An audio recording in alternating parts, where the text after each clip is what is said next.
Lesson 20, and this is all about the application of different ways in which the government can intervene in a market.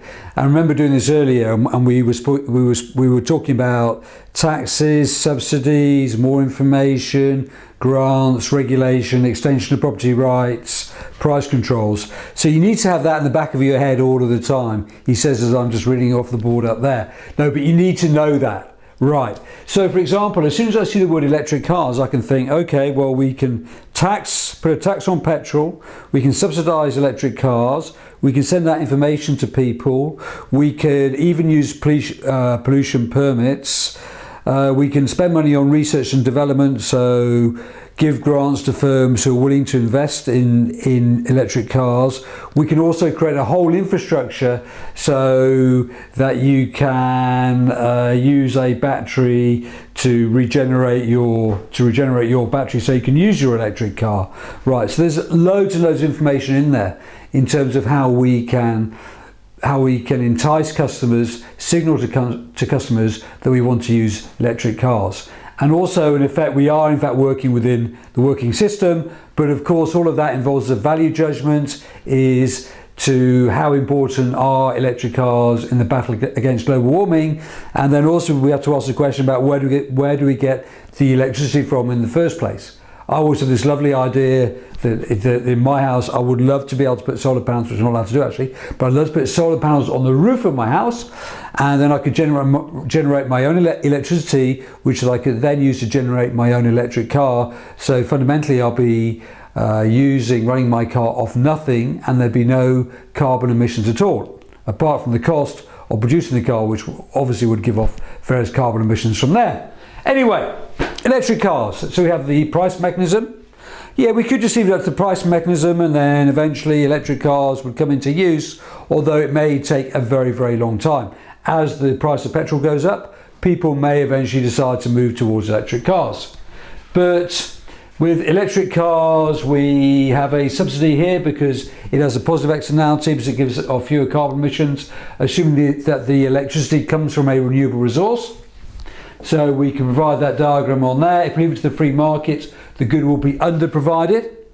If we didn't put a tax on petrol cars, then that good will be over-provided, so therefore we provide a tax. On top of that, that is always a value judgment, is how big should that tax be? If we put it to there, that's going to have a serious impact in terms of price and the quantity of petrol cars used.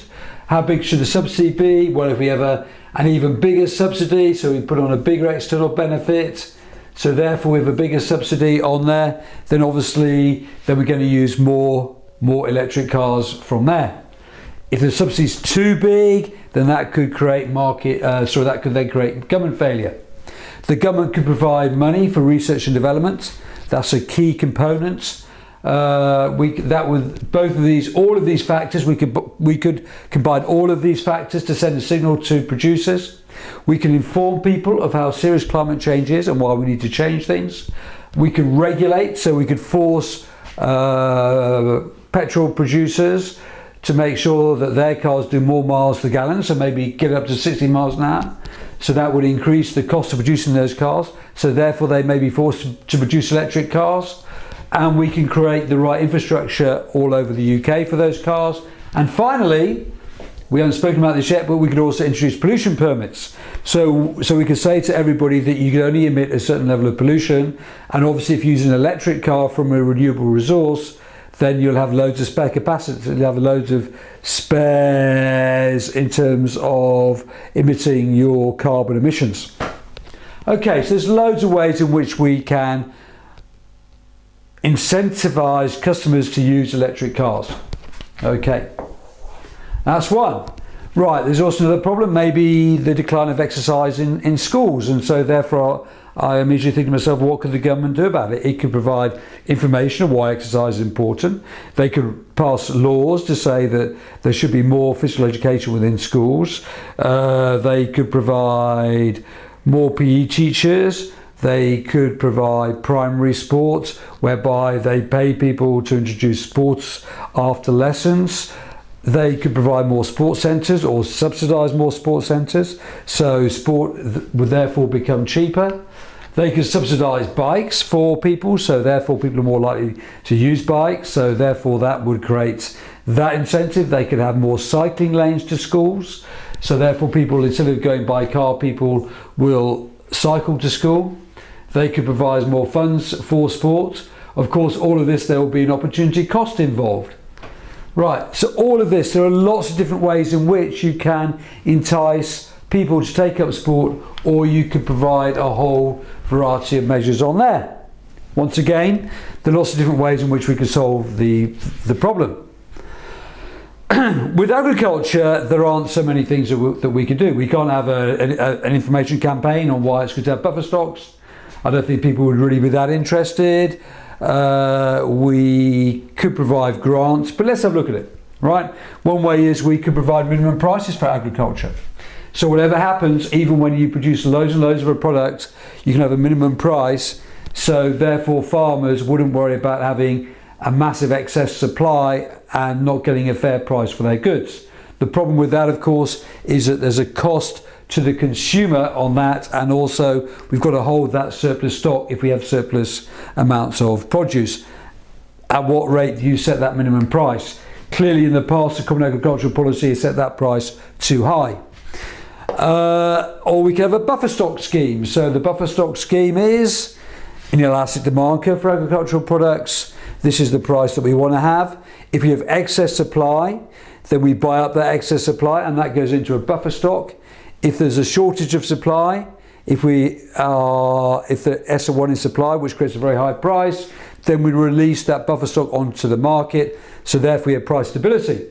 If we have price stability for farmers, that I guess will create more efficiency for farmers. Sorry, I just stood on my microphone on there.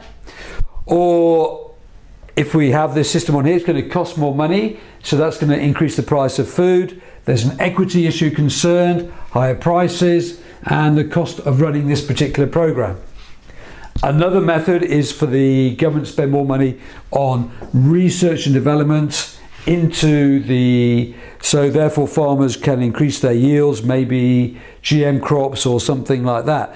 So there's three different ways in which the government can intervene in that particular market. Of course, that we could argue that could create government failure. We could argue this one, the cost of this process, could also create government failure.